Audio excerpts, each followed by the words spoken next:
All right. In the words of the famous Dan Cifera, live, live, live. Here we are, Save Our Sites Roundtable. We have four of our executive team members here. I'm Dr. Fox. We have Brad Hightower, Dan Cifera, and Monica. Monica, I'm sorry, I can never say your name correctly. What's your last name? Just say it for me so I can remember it. Cuitiva. Kuitiva. Yes. Monica Kuitiva. This is an exciting event, everyone. We're going to be talking about a lot of things. We've got some special guests coming in. Um, and of course, Chris Sauber has joined us now. Hi, Chris. Chris, the non-screened. How's it Hello. going? Good. How's it going, man? I would expect nothing less from Chris. Yeah.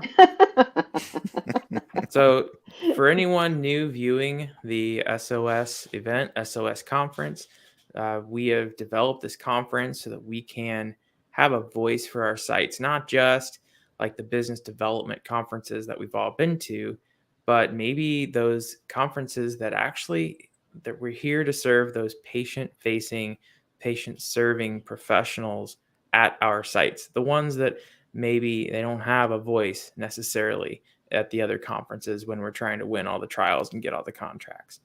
So that's one thing that we want to do. And so as a result, here we are at SOS. We want to know what you need to talk about. What do our sites need? How can we save our sites? What do you think, team? What have you heard recently since we've started SOS? What have people been telling you? What do our sites need? What don't we need at this point, right? I mean, it's actually been a really cool time. I think there's more site voices than ever, really starting to speak out. I mean, look, man, payments are still a problem, right? I don't know about you guys. I'm getting absolutely destroyed lately with payments. It's worse. It's worse. It is. I It have seems like it's gotten worse. Ever since CRPN started, we have been working really closely with sites. We just got our fourth site award to manage the site's finances. We don't want to deal with it. We just want to focus on the patient. You guys handle it. And so I think that's a major part of what Save Our Sites does. Now, Save Our Sites, we're looking for sponsors to help us to show that we are here to provide positive influence and to create good solutions for everyone involved. And just as the flyer said, everyone, we have a very special announcement today. To all of the viewers out there, we have our very first Save Our Sites sponsor, someone who's sponsoring us. And he's in the backstage right now. He's waiting to be revealed. So is everyone ready? Are we ready to have our conversation with our special mystery guest? We need a drum roll, I'm gonna be surprised too. Yeah. All right, let me bring him in. All right. Hello, everybody. Hey, Rick. Rick, how you doing, man? Rick, thank you for having me, and we are super excited to be sponsoring SOS, this inaugural event. It's going to be awesome. I think it's going to be great. So yeah, I mean, we wanted to dive in head first. Really kind of the reason why I honestly brought real time to the market was to really solve a problem, and the problem still exists today. It's kind of amazing. I was at the other conference in Scottsdale recently, talking about tech. And the one thing I was the most amazed about is the fact that we're still dealing with the exact same problems that I was dealing with when I ran a site 15 years ago. And wow. mind blowing, like, when are we going to figure this out? But, at least, we have some really great minds working on it. And, I'd like to think myself included, but there's just so many people out there that are really working hard to bring relief to the sites and a lot of the concerns that we've had in this industry for so many years. And so we definitely felt like this was a cause that we wanted to be a part of. Rick, I have to tell you, when we were looking at sponsors and talking to people, Real Time was literally the first one to run up in line saying, heck yes, we want to be your sponsor. You can count us in. We can do this. Every experience from the SOS committee with Real Time has been positive. And I am just stoked to have you on the sponsorship team as the inaugural, the very first sponsor of SOS. Yeah, thank you so much, Rick, and thank you for your trust and thank you for your support. Absolutely. Well, I love what you guys are doing every day to kind of get the messaging out there and keep the conversation going and really bring the conversation to the people that I think can really affect the most change, which is the sponsors and the CROs. So let us know. I know that Michelle Baker on our team has really been working directly with you. But I'm very eager to know how we can best, be a great sponsor and best benefit the conference. So I'll be, following up with Michelle and you guys to make sure that we're doing all we can do to really be a great sponsor. So, Rick, you said something very interesting, and I'm curious. You said that a lot of the things that we're experiencing even now are some things that you experienced way back when you were at the site. So let me ask you, from your perspective, how do you think that we can save our sites? What do you think we need to do? The number one thing, and you guys probably hear me talk about Christine Pierre a lot. I'm a huge fan of hers. Always will be, of course. But I mean, she had this vision that sites needed a voice, and she created that voice through the Site Solutions Summit, which started out really small and has grown into obviously what SCRS is today. But I really believe that it's a matter of CROs primarily. I mean, of course, when I say sponsor, I say CRO, I'm kind of talking about that same group of folks up there. It's them listening and working to value what these very important sites need at the ground level. The folks that are literally running these protocols, seeing these patients, collecting this data, that are responsible for just tons of regulatory compliance while they do all of that. And I was actually on a call yesterday, and I mentioned to someone that when I happen to be in a room sometimes with folks that are with CROs, and I don't want to bad talk CROs. That's not my goal here. I certainly have great conversations with folks that represent CROs and sponsors, and I had some great meetings at SCRS in Scottsdale with some CROs that are really listening and really working hard to bring some change. So this is not some kind of general blanket statement, but I can honestly say that I have been in the room when there are, some CRO people talking amongst themselves. They don't know that I'm within earshot distance, and they're just sitting there bad talking sites like, we don't care, we don't work hard, we don't want to fill the studies, we're not trying. And it's just so frustrating to me because everyone I know in this industry works so damn hard. And there's always going to be those outliers. Maybe there's some sites out there that are really just bad sites, but everyone I know out there is working really, really hard to do an outstanding job. It's our business. And I say our because I used to be a site. It's our business. It's how we make money. It's how we succeed. And so, of course, we're going to wake up and do a great job just like everybody else, or at least do the best we can. And if we're not doing a great job, it's not effort. That's not the reason. There's other reasons why we're not doing a great job. So let's look at those reasons. I agree. No, I think that's a great point. And look, I mean, to that point too, I think it's fair, and it's maybe even good for us to say, look, there are bad sites out there, quote unquote, right? There are sites that are not not on top of things as well as they should be. Now, I think it behooves us all to help give those sites the right tools they need so that they can do a better job. And to your point, I can see how if you look from the outside in, I mean, we have studies that we do terribly on. And if you were looking from the outside in, you might be like, oh, they just don't care. They're not trying. When, I mean, in reality, we have studies with sponsors and CROs who are providing us great tools, have great engagement. That's where our focus is going.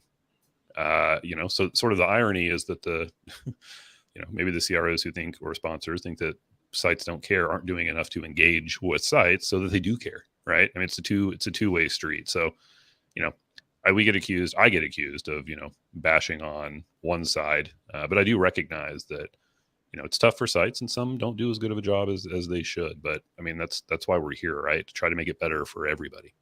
Absolutely. And Dr. Fox, one of the question I thought you were going to ask me was, what is one of the top things that you're hearing is still a pain point that I was hearing 15 years ago? And That works. I'm gonna ask the question and answer it too, if you don't mind. And Do I it. believe that Yep. it's collaborating with the sites very early stages of the protocol. And Brad, to your point, yeah, we all get protocols that are that we don't do well on. But again, it's not effort. It's not that we're not trying. Oftentimes, it's that they've written a protocol that is extraordinarily challenging to find qualified patients for, based on the protocol design, inclusion, exclusion. And had the CRO/sponsor engaged with sites and investigators early in their protocol development stages, they probably would have written a lot better protocol. And the fact that collaboration still doesn't happen at a high degree when they're not reaching out to the people that work with these patients are at the ground level and understand these disease processes is just mind-blowing to me. And so that it's really just building a relationship between the CROs and the sites that I think we need to work on. Of course, we can get into technology, and Brad, you were kind of alluding to sites need their own solutions that work for their business. Of course, that's what the business that I'm in, and believe wholeheartedly that a site needs to own their technology.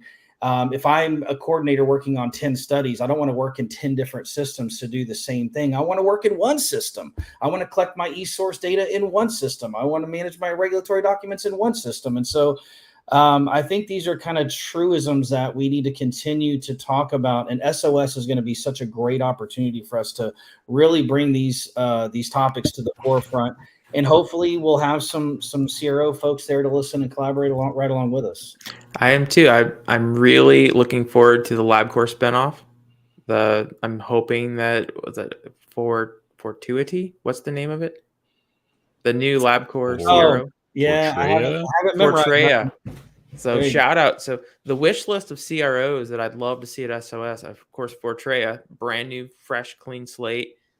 We've got all of the token ones, our global guys, PPDs, Syneos, IQVIA, Icon, the MedPaces, the groups, CROs. Stop down talking the sites, man. Especially behind closed doors. That's not going to help the solution. Why don't you come to this conference and tell us your pain points, and let's talk together to try to figure out a solution that works for everyone. The other thing that I loved about what Rick said, and that really got me thinking, is sometimes with the levels of technology that we as sites have to manage, not just for one trial, but for all of the trials that we do, sometimes it does feel like as a site, we're set up for failure because of all of these different systems we have to navigate. And I do think that the solutions like real time and what they're doing can bring a positive influence on how sites can be organized to do so much work for so many vendors, for so many different clients. Well, and yeah, definitely. I think one of the other topics that we may want to really consider bringing to SOS is interoperability. I think that the reality is that CROs need solutions that work for them. Sites need solutions that work for them. And they're two different solutions for two different problems, right?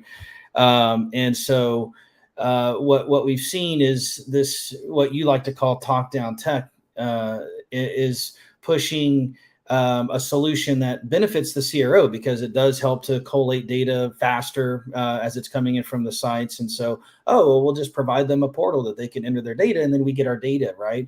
And that's a great solution for the CRO, but it's a horrible solution for the site. And so the idea of interoperability is everybody gets to use the technology that works for their business and helps them be successful. And then we find ways to transfer the deliverables, the data, and the documents between these various systems. It's not easy. I'm on several panels and boards that are working on this stuff. There's a ton of challenges, but there's also a very small subset of people working on this. And I think we need to grow a larger group that is behind the idea of interoperability. And that's just going to come through talking about it more and more. And I agree. And we even talked on our podcast, Rick, the potential to have a consortium of sorts to try to talk about the interoperabilities between our industry systems that we're doing. And I think that that's going to grow very rapidly. I wanted I hope to so. I touch hope a so. couple. This is so cool. So we have Miguel from Miami coming in saying hello, everyone, all the way to Bella from South Africa. So I Wow. really want so save our sites. We're going international. We're here to serve the sites in our industry. Uh, Lee Eifler, hello, shout out to Lee. He's over there doing a great job. He says the studies that we don't perform well on seem to be the ones we work the hardest on. Isn't that ironic? Sometimes they're just those things are so complex that we do our very best. We work hard, but it's just like a labyrinth. It's a rat race sometimes. Sometimes it feels like a Yeah. maze. I Um, have in the past when I have been working on studies that are tough, I even once cry because I didn't have I was trying to be the most creative person, trying to look for the patients and to keep the study alive. But sometimes it's just they make it so difficult that it's nearly impossible to find somebody that qualifies. yeah, and it's challenging. And another pain point, here's one. It's of course the traditional PI grooming, right? Sometimes you want to get in the network, you want to help, you want to be there, and you just don't get the opportunity. You don't even know how to start. So how do we set our sites up for the opportunity to get the opportunities? That can be a challenge. Um, Mike, shout out to Mike. He's over there doing some very hard work. Do you see that might there be a difference in the indications in the protocols and how we as sites are collaborating? So maybe earlier on in the phase, are sites being engaged by sponsors and CROs? I mean, have you guys ever been approached pre or like during protocol development? I've never Nope. been. No, I wish No I one's would have, but right. no, I would I be hear happy. I hear people sometimes say that they have been a part of those conversations, but it is quite rare. And I can only Mhm. imagine what a difference that would make in protocol design. I like to say actually a doctor I used to work with called it screening for astronauts because they'd write this inclusion exclusion that was so challenging that we couldn't find the patients. And had there been some discussion with the scientist, obviously they're trying to get their endpoints and understand the science behind their IP. But you've also got to test it in someone that actually exists in the world, right? And so those are some simple questions that they could get from physicians and clinicians that work with these disease patients. And the therapeutic area, regarding that question, the site that I owned had we worked in almost every therapeutic area, and I can honestly say that the problem existed across the board. We'd have some years where women's health was really what kept us afloat. The next year, women's health would shrink, and it was our psych department, and so the therapeutic areas all still have their challenges, their ebbs and their flows, and I think it's really more of a systemic problem across all therapeutic areas. Yeah. And we as a site had very experienced coordinators where they would literally sit there, tear the protocol apart, and then it would result in national and global amendments to the protocol. And I went to the sponsor and I said, "Hey, we keep doing this for you. We keep making changes. Do you want to bring us in earlier in the game? My coordinators can be your consultants. We want to make this better for you." Nope. We'll take it under consideration, and that's as far as it went. Or it So, would be a top enrolling site, which this happened many times. We'd be a top enrolling site for a phase 2B study, get accolades for clean, rapid data, and then the phase 3 trial would begin, and we weren't even considered as a site for yep. that trial. That's the Yep. right hand not talking to the left, right? Yep. Yep. Very frustrating. What business in this world can you do an outstanding job for your customer and that customer doesn't even call you back? Exactly. It happens all the time. Mhm. It's unbelievable. Yeah. You're building your brand, you're doing a good job, and then you just start all over again, and sometimes you're not under consideration. Yeah. Again, Very frustrating. Very, very big challenges for sites. I know Miguel, he also mentioned that not only payments since the beginning of contracts and budgets have been a problem. I mean, I'll raise my hand. Payments are a big problem for sites, and they're actually getting worse post-COVID. A lot of sponsors are trying to rein in some things that they really can't, because it still costs a lot of money, but they don't like paying for it. So believe me, it is a true nightmare. CRPN is actually training someone right now. We've gotten so much business that we're getting employees. We're starting to train them. And it's so interesting to see someone who's novice to the industry start to access like finances and research, and then see them say, whoa, what? What do you mean you have to do this, and that? It's very eye-opening from anyone who's never accessed this industry.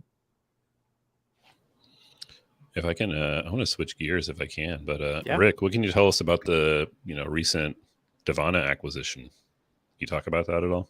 Of course, yeah. I mean, it's in the public domain now. It's something that I'm super excited about.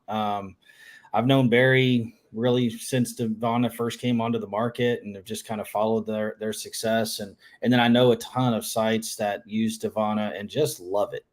One of the things you have to decide when you're in the software business is, do you build it, or do you integrate with it, or maybe do you buy it, right? And in this case, we integrated with Devana several years ago. We were actually the first, because, look, I mean, business development, data analytics, that's like a whole nother business, and so we have to kind of pick our battles on what we're going to be great at real time. And knowing that they had a great platform, we consciously made the decision that we're not going to try to build an entire BD data analytics solution into real time. We're going to integrate with someone who's already doing it at a very high level. And then again, just seeing Devana's success and growth, we decided we wanted to really help Barry get to the next level. And so, he was completely on board with the concept, and we made it happen. So we're just really excited. That's awesome. I remember demoing it a while. It's been a while now, but I love the concept and love the idea. I'd like to take a closer look at some point. If you guys haven't seen it, you should check it out. I don't know if you guys have seen it, but really helps manage that front end, BD, which is, I think, challenging for a lot of sites.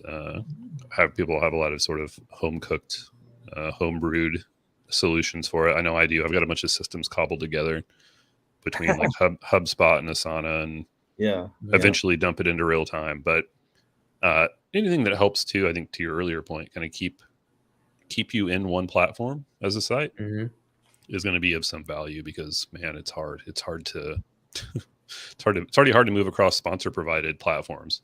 You don't want to have to also cobble together your own solutions, Well, and I think that's the one. Devana is specifically tailored for clinical research sites and networks. So a lot of the modules that are built in it, trying to reinvent that wheel yourself is going to be really, really challenging.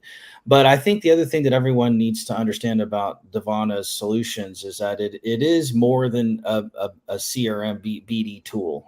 It really does collate analytics at a very high level and report on them at a high level. And the cool thing with the integration is that all the data that you're basically building in your CTMS around enrollment, recruitment metrics, physician, PI, sub-I, all that stuff is being fed back into Devana in real time, no pun intended. And so, your BD team is able to work with that data literally as it's coming into the system. So it's incredibly powerful.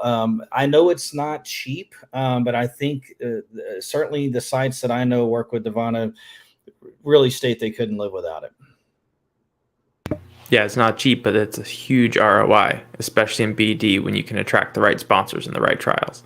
Yep, that's what it comes down to. Yeah. I agree. And data analytics, it doesn't have to stop at BD. I mean, the data analytics themselves can really revolutionize how we as sites can operate. Well, if it helps you do a better job of choosing the studies that you are going to be successful on and walk away from the ones that you're not, just that alone could have a profound difference in your success. Well, I mean, I think I can, at least I'll speak for myself, but like, I feel like sites I've worked at have lacked a certain level of like sophistication when it comes to you know, analyzing these things, but I think it's because we haven't had the right tools to do it at the site level. You know, we know that sponsors and CROs have massive amount of data and analytics about us as a site. I mean, sponsors used to come in and they'd have grids of every study that site had done for the last 15 years. They knew everything. And I'm like, I don't even know this. Like, what study is that? What do you? So, you know, to empower sites to have that data and then be able to actually utilize it in a meaningful way is a big jump forward too. Again, for making it, you know, a better experience for all of us. So Lee has an interesting question. This might be something Rick can help to answer, especially through the real-time universe. He has a lot of problems with reconciliation of invoices, which I think we all do, right? I mean, the sponsor will send you this giant chunk of money. You have no idea what it's for. Do you have any suggestions or solutions for that? Well, I mean, yes, it is a problem. Again, a problem we dealt with 15 years ago, right? And we're still dealing with that today. Thought maybe we had solved that one, but you know, yeah, they send you a check, and man, it's great to get the money, but you know, obviously, you're trying to allocate those dollars to each and every procedure, track every penny, and make sure you're collecting on all of your work at the end of the study. You know, real time allows you to put in a lump sum payment into a study and consider like an upfront payment, basically, that is unallocated. So you can, you know, book the revenue and show that you've received it. But what we had to do was just chase it. Thank you for the check. We need the detail. And so our accounting teams would just have to chase the details. I will say this: we always got them. I can't say maybe it happened where we just never got one, but for the most part, if we chased it hard enough, we could get the details and eventually be able to allocate it. But it just requires that extra work to get it done. And that's frustrating. That's one of the things we need to solve for. I mean, if you're going to send a check to someone, let us know what your paying is for. How simple is that? Mm-hmm. Surely that's in the system that they generated the check out of, right? Oh, exactly. Exactly. Yeah, we see this a lot. Like, hey, cool, IQVIA, I've got 6 payments from you, but what are they for? And unfortunately, I feel like the answers, like a lot of the answers in this industry, like you got to find the right person and make buddies with them. And then, you know, then you've got somebody you can rely on and go to until they inevitably move to a new CRO 6 months later. But nonetheless, if you can actually find somebody and get to know them on a somewhat human level and be able to reach out to them consistently. And I know that sucks for sites because you may be talking about 60 studies you got to go do this for. Mm-hmm. So it's silly that we have to, but unfortunately that's the best way I found. So we just got a payment from CRO for a site's trial, no remittance at all. It took us 2 months to get the remittance from the CRO, right? Send the ticket, please send the itemized remittance. 2 months later, they'll send it to you. We did a full reconciliation. Guess what? The CRO forgot to pay con meds, just conveniently. Oh yeah, the con meds weren't on the remittance. Sorry. Every single visit, no con meds were paid. Of course, they were performed. Everything was recorded, but they just didn't pay the con meds. So that's why you got to track it down, man. You have to track it down. You have to hold CROs accountable. It's really, really important. So, hey, I wonder. Go ahead. I'm sorry. No, I wanted to add to that. It is, but it's a lot of work. And I actually wanted to add to Lee's point. That was a reason I switched many, many years ago to real time. I've been using it for many years because the issue I had was the whole financial, keeping track of everything, being able to pull something like a summary or just see a quick view. And real time has really helped that and kind of made it a lot easier for me to manage that. But it's still an issue. Same thing like Lee or what Brad mentioned is that we get these payments, we don't have the backup, but in order to manage everything, it's really minimize the amount of work I have to do outside of that, right? So I just wanted to say that's great to hear. Well, yeah, I've had a few people recently reach out and ask about tracking payments, but without a CTMS. And I hate to tell people this, but because I know it's hard if you're a small site, but like you need a CTMS nowadays because you're gonna miss stuff. And like I like real time. I know some of us use different things. That's fine. I like real time. Even if you don't like real time, if you're a site, get a CTMS. Yeah. I know it's an upfront investment, but you're going to make that investment back by all the money you will have never been able to track down without one. So, you know, it's just super important. There was a mental health hospital here in San Antonio called Charter Real. I think they're changed their name 10 times, but I used to love one of their advertisements that said, if you don't get help at Charter, get help somewhere. And that's kind of like what I say, you know, of course, I hope everyone uses real-time CTMS, but I know that's not going to happen, but you should be using a CTMS. And in my opinion, the cost is negligible when you consider the value that it brings to your business. And so, to me, you just can't be a professional site without a CTMS and really have these processes defined. I wonder, I'm going to have to go in a minute, guys, but I wonder if I could just bring up one other topic that's kind of burning in my mind here. And it's really just something I want to throw back at you guys as the founders of SOS. And it's just the idea, and I don't mean to bring up Christine Pierre twice, but something she used to always say, and they still preach, is no witching. And I think we should be careful. Like, I don't want CROs and sponsors to view this conference as a bitch fest, for lack of a better way to put it, right? And so, like, I want them to know that we're coming to a table to work together and build solutions together. And like, I wonder if we could even work on something like I don't know, the only term that's coming to mind is like a Bill of Rights. Is, you know, hey, can you commit sponsors and CROs to these things that sites are saying they really need? And like, one of the things on that list could be that you're going to always provide a payment detail with your payments so that we can allocate our dollars and track our money more rapidly. Of course, we can talk about payment timelines, but I think we could also say, would you also agree that you will collaborate with us earlier in the process of study/protocol development so that we can help you build a better protocol that's going to actually save you a ton of money and improve your study timelines. But I wonder if we could come up with these ideas that, you know, is almost a summarization of the problems and what we see as the solutions, and see if we can't get sponsors and CROs to agree to them. There's actually someone in the industry right now, as we speak, building a site bill of rights. Bill of Rights. Mm-hmm. Does anyone remember who it was? No, obviously. Norm, right? Norm Goldfarb. He's got a site bill of rights going. He's got over 200 signatures. Love it. Okay. So, but to your bigger point, I mean, I think that is important. It's, I mean, obviously, you know, if you are not reading too deeply and you see some of the posts that, you know, some of us make, I can see them being construed as, you know, having animosity towards our CROs and sponsors. And help, I'll be honest, sometimes it is. Sometimes we do. Sometimes it's just pure frustration, right? But ultimately, like, there's a reason why we're still here doing this at the site level. And it's because we want to collaborate and make it better. So I do take your point. I think it's important to make that, you know, we're not here to just be pissed off. You know, we're here because we do want to help create solutions together. But I think the key is we want to do it together. Yeah. Right. Yep. So yeah, this is not a giant CRO bash. And so that's also why, you know, CRPN, right? That we serve our sites and our sponsors. The whole idea is we want to try to create an equal ground, a really good area where we can all come together and focus on the patient and the research.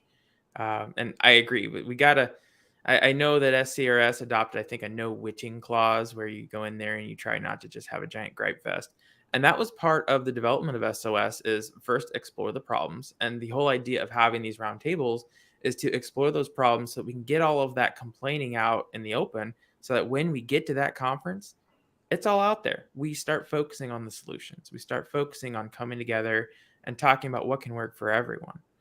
So there's a lot of really, really good positivity that we can build around this just by focusing on the challenges, not as victims, not as poor us, look at what's happening to us, but more, this is an observation. This hurts you and it hurts me. Let's come together and figure out a way to fix it. Exactly. Well, and where there's a vendor to be a part of the conversation and contribute to these solutions in any way we can from a technical standpoint, and of course, interoperability is something that we are championing and would be more than happy as a technical software vendor to help to build those connections and solutions with sponsor CRO vendors. And so we want to be a part of the conversation. We want to be a part of the solution, and certainly appreciate you guys letting us in and letting us be a sponsor. And And just want to say we really look forward to it. So Dan, Brad, Dr. Fox, Chris, Monica, Judy, and everyone else that's here, thank you so much for having me. Yeah, I do have thank to you. run, but I really Thank appreciate you, it. Rick. Yeah, thank Rick you for Greenfield. Yep. joining us. Real time Thank you. CTMS SOS's first sponsor. Love it. All right, guys. Y'all have a great one. Thanks, All right, Rick. take care. Thank you. Bye. Take care. Bye-bye. All right, we still have a little bit of time if you guys want to stick around. We have some good comments here. This goes back to Lee's comment about trying to get those remittances. So you really need a strong and resilient office personnel. Yep. And I think that's one of the positions that sites filled last. They focus so much on getting those patients in and so much on doing those trials that they often build that infrastructure around something when they're already performing it. Yeah, you got to hire somebody who likes to yell at people on the other side of the phone. Yeah, You know? you got to get that pit bull in your office, the one who just doesn't let go. Yep, the contracted billers for private clinics, they should have them for research because I know Yeah. one that was for our doctor's private. She's good. She Mhm. could do that in research. Yep, that's what we need. And maybe going back to what Lee was saying, and Lee, you're right. It is a wild, wild west to even to request those remittances. Most of the time, most of your contracts will have if you have any questions, contact this random email, and we'll eventually get you an answer. Honestly, that's probably your best bet right now. If you were to just try to find that, that may be something that real time could house someday. Is that if you have questions about your invoice, who to contact information. Oh, that's actually a great idea. Mhm. And just to add to that, occasionally, if you actually let your monitor know and it's a really good monitor, they'll escalate it to that right person that goes to that right person, and you'll get an answer within hopefully a few days or within a week. Because I've had that happen actually recently at my site, and I got this result. Yeah. Yeah. And I also found if sometimes if you can fit in a while you're at it, where you say, you're answering this one thing, and when you're responding to that, you say, "Oh, while I'm here, while I still have your attention, big CRO, can you help me with this? I've been waiting on remittance for 3 months. I don't know how to apply this or what to do it." And sometimes that'll really help too. Well, and this is sort of a maybe more philosophical question. I was having a conversation with somebody they're talking about, developing technology for site payments, and sort of the the crux of it is like, we don't really need more technology for that, right? It's not a technology problem. Is it possible that like the budgeting is just too granular? Like we're doing budgeting wrong? You're having to chase down all these tiny little itemized things across your budget. Like, isn't there a way we could make budgets more simple? Yeah. Or are we kind of just making it too hard on ourselves for no good reason? So Lee agrees with you, Brad. We need to start finding real people who we can develop relationships with. Sometimes we just get tickets into a system and it's forgotten, or it's just delayed so much that it's also really bad if you have a 60-day dispute window and you don't get remittance for 90 days. How are you ever going to dispute that? So that's another thing to consider is on a contract. Dan, you've been quiet, and I'm worried. Normally, when you're quiet, you're thinking Nah, something. don't worry. Yeah, I'm just listening. I mean, this Bill of Rights sounds nice. We can get 10,000 signatures on it. I have a feeling nothing will change. We have to start looking at incentives, and as far as like the Witch Fest, because this is PG show, like Robert Goldman said it best. He said shared responsibilities.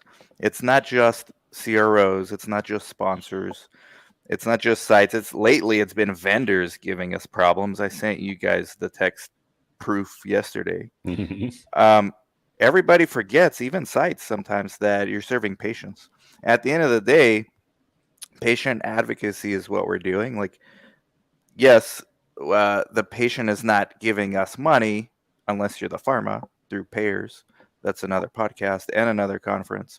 But if everyone just realizes, hey, you know what, at the end of the day, like all this stuff, we need more patients. We need a more broad group of patients joining our trials quicker. I think all these things can be answered there, but the incentives seem to be, well, we're serving big pharma or we're serving biotechs, and so we're just going to do what they tell us, and they lose sight of this too because it's not their core competency to take care of patients or be patient advocates. And patient advocacy groups don't do clinical research. So you're left with sites, they're the ones doing it, and they don't usually think of themselves as patient advocates. They think of themselves as, hey, we're collecting this data. Or the clinicians say, hey, these are my patients. I think this study's interesting, so I'll put them in. And then they're not very good at dealing with sponsors and CROs and all this kind of stuff. Now, the ability to do this stuff like payments and all that, it's there. Like if we can figure out ways to treat patients on a bus rolling around like through I-10, but we can't figure out how to put like what visits you're getting paid for, which is, by the way, it's not rocket science. It's triggered from the EDC. Like this is what we've had forever. But just put like, okay, this is visit 1 for this patient, visit 2. I mean, what kind of tech do you need for that? So it's clear to me that there's no incentives to do this, which means sites are okay with it. And I think the bigger the site, the more okay with it they are because they can afford to wait longer. And the smaller sites can't. And the bigger sites say, well, if they go out of business, I'm not advocating for them because more studies for me. So I don't know. I think SOS, we got to try something different. Like I'm all for this Bill of Rights and all that, but at the end of the day, what does that do other than virtue signal? Now that you And that's what we mentioned, wanted SOS for. now that Good you point. mentioned that, Dan, I think even with the EDC could help also with those payments. Like it could be included in the EDC. This has been paid, so Yeah, it's but who's listed going to do already that? there. Who's going to Like do the that? Because sponsor or the by the time person the sites getting the get big payment. enough, I even told my PI yesterday because our company's almost 2 years old. In like a few days, we're 2. I told Happy him, birthday. thank you. I told him there come a point where it doesn't matter how late the sponsor is because you've got enough when they pay you to make it. So it doesn't matter. So really, it only matters for the small sites, which probably has a lot to do with 80% of clinicians who do their first trial never do another one. One of the reasons very well may be they go broke. But what's the incentive of the bigger sites to care about that? I mean, let's be honest. Like maybe we do because we're SOS, but who else actually cares? Yeah. It's not in their business interest to care. It's just like the big pharma when they get big enough, they kick the ladder down for the new entrants by forcing more regulations and making trials more complex. And I mean, it's just the same thing on a smaller scale. So Bill of Rights is nice, not to pick on that too much, but we need to do something real. And maybe like a number of things, but I think it starts with just conversation. That's So why I've been quiet. what Monica mentioned, I think the better way of putting it is site payment has been issued, not paid, right? So if the CRAs are questioned, which they often are, where's our payment? CRA can look and say, well, you've been issued payment. Maybe it's lost somewhere or something. So it's not being tracked per se. And this helps CRAs. That makes sense. It gives them a single source. So instead of a CRA having to constantly send it to another team. And it's a simple resolution. Very simple. Then that adds another responsibility to the CRA. It adds more to the CRA. And I've been doing this. But it already is because they're already questioned. Well, instead of like I'll escalated thing, it's going to be I'll do the work. Yeah. I've been doing this like 18 years and I've never been underpaid. I've always been overpaid. Like I usually get requests after the study, like a year later, hey, we accidentally overpaid you. Please give it back. And then I become the sponsor and say, well, you got to fill out this form and do all this crap. And they never do it. So it happens. The underpayment happens a lot. That example of the con meds is just one, but there's a lot of times where it may not be programmed right. Something might not be done. Sites just aren't paying attention to their contracts. They're missing a lot of money on the table. Right. I don't think we're getting to the root of the problem, though, because the root of the problem is the accounting department at these organizations, CRO sponsors. So who's working in this accounting department that is not doing what they need to do, or maybe they don't have the systems in place that are efficient, that are supposed to spit out these remittance, or they didn't set it up right, or they have the wrong information for the site. Mhm. But who is that person responsible in the account? Those are the people we need at SOS. Why are you not setting it right? Setting it up right. What information do you need that you don't have from our sites? Like, why is there this discrepancy in information when we sign the contract to the accounting department? Because there's always an issue in that department. But who works there? Who's the one? Yeah, It's and- incentives. It's That's who we need incentives. to get to. Somebody can, I mean, maybe somebody out there can tell me I'm wrong, but what I've read lately is a lot of CROs are taking these centralized payment departments and basically offshoring them to, you know, where the cheapest salaries are. India. And, you know, India's yeah, responsible I for read payments. there's a lot of Eastern European countries that are doing some of these payment processing, which, you know, Yeah. not to say anything about these countries, but if they're so disconnected from the process, I mean, is that creating challenges where, you know, just Well, CRO's we business just- models are creating Yeah. issues for site payments? Because it's, I mean, frankly, why should they care? I mean, we're still We doing just- the work, right? We just ran into this, and Lee put it perfectly at the very end of his statement. He says it's almost more expensive to chase the one-offs than it's worth.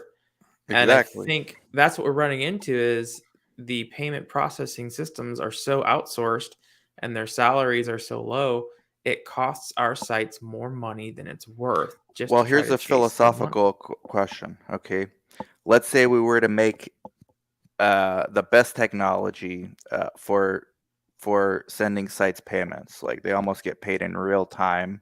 No pun intended. They almost get paid in real time. Who would pay for that? It wouldn't be sites, right? So who would pay for that? Would it be the CROs? Do they want to? Would it be the sponsors? Why would they want to? Hey, I mean, let's FedNow is start coming. there.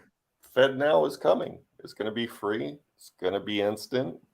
FedNow. Yeah, so we need a Fed now for sites. I mean, point is, Well, I don't think there's an that's what it will incentive. be for. It'll be for everybody. It's programmed for Right, that. but I don't think there's an incentive to actually streamline to pay sites because the sites that are big enough, so they're the ones that matter. The way the sponsors see it, these are the sites that matter. And these are the few unicorns that get invited to work on protocols, maybe. I've never been in that club. They're saying, well, it's not really important. Like, we know we'll get paid because they can afford it. And so maybe this is a new barrier to entry to keep new entrants out. Well, on the other side too is the opposite in a way. Like the universities, I mean, a lot of them don't like they have to do it. So the money is sort of almost beside the point. I know when I worked at university, we were basically subsidized by the department anyway, regardless don't of even if the care. research Yeah. made a dime. So, I mean, they didn't even chase their money. They were just kind of like, if we get a payment, cool. If not, you know, whatever. Yep. So you're Exactly. saying any of these like academic institutions or first line sites, they have such a financial battery behind them that a few months of late payment really don't matter. They don't have to Maybe- worry about making the payment. The Maybe it's a payroll thing. barrier to entry for new entrants. Well, This is I'm a curious. competitive industry. I'm curious if it boiled down to getting paid a little more or getting paid more quickly, which would be better?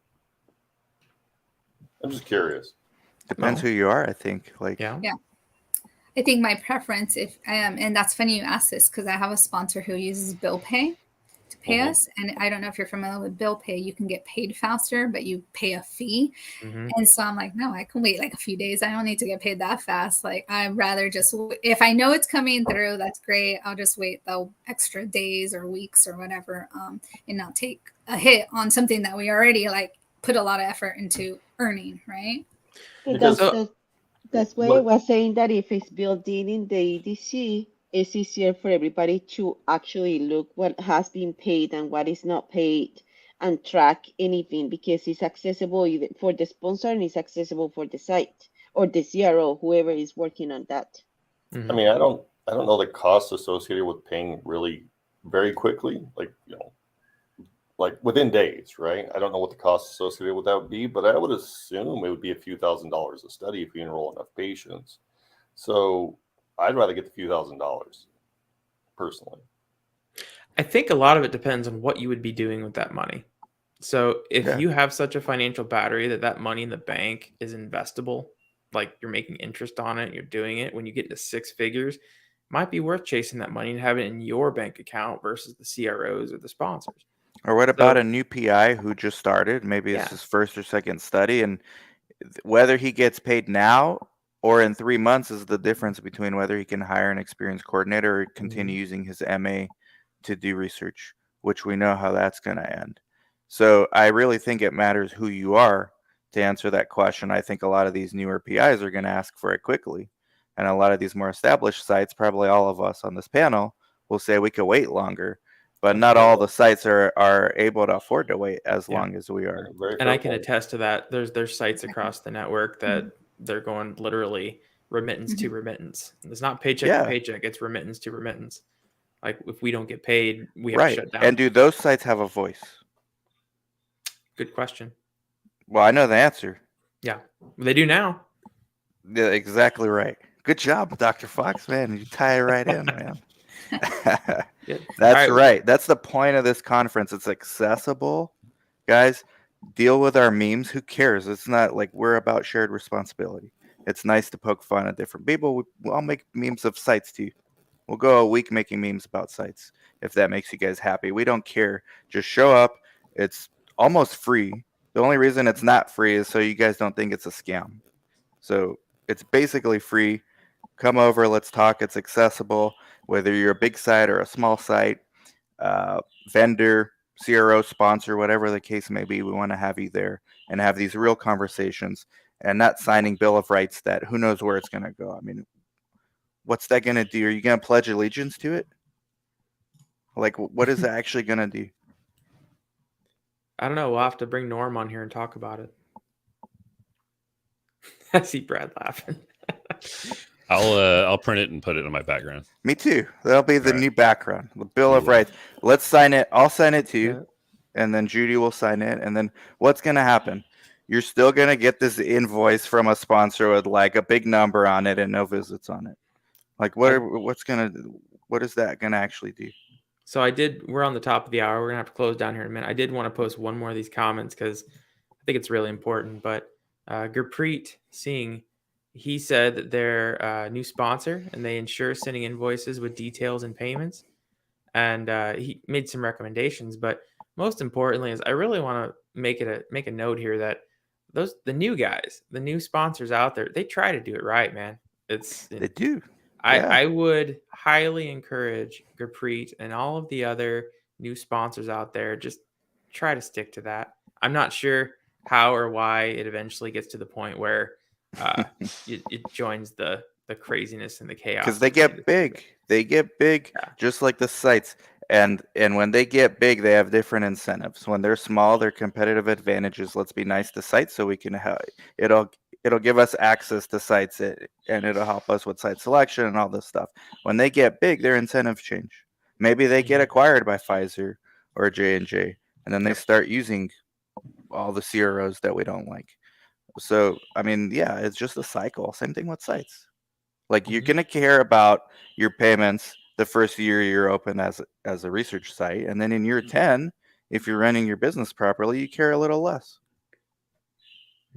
So then the question is, if we were to empower these sites with the voices to get paid on time, to get what they need, not just payments, but all the other things, what do you think would happen to the ecosystem when a bunch of little guys finally have what they need to thrive? Man, that's deep. So are we feeding the food chain here? Grow a bunch of little guys to grow up big and then get join the acquired by world of private financial equity? batteries? Well, I mean, the deeper question is what happens to clinical research 100 years from now? Do we continue to need more clinicians to do studies? And if so, does the market grow with the sites or not? Or is it limited? Or are Those we are the going back to healthcare integration, where patients just walk into their doctor's office and be a part of a trial? Yeah, but maybe not the AMC model, Mm-hmm. True. which I fear it's headed towards. So yeah, I mean, hopefully the market grows as the sites grow and then new entrants come in. This is competitive landscape. I mean, people are out for out for blood. They're not here to play nice. True. Very true. So we'll see what happens. So We'll start our own importantly, Bill of Rights. So real time CTMS, official first sponsor of SOS. If you haven't yet registered for SOS, February 2nd, Tucson, Arizona, www.saveoursites.com. Admittedly, I'm the new StreamYard guy, so I need to learn from the StreamYard gurus here about how to do banners and whatnot.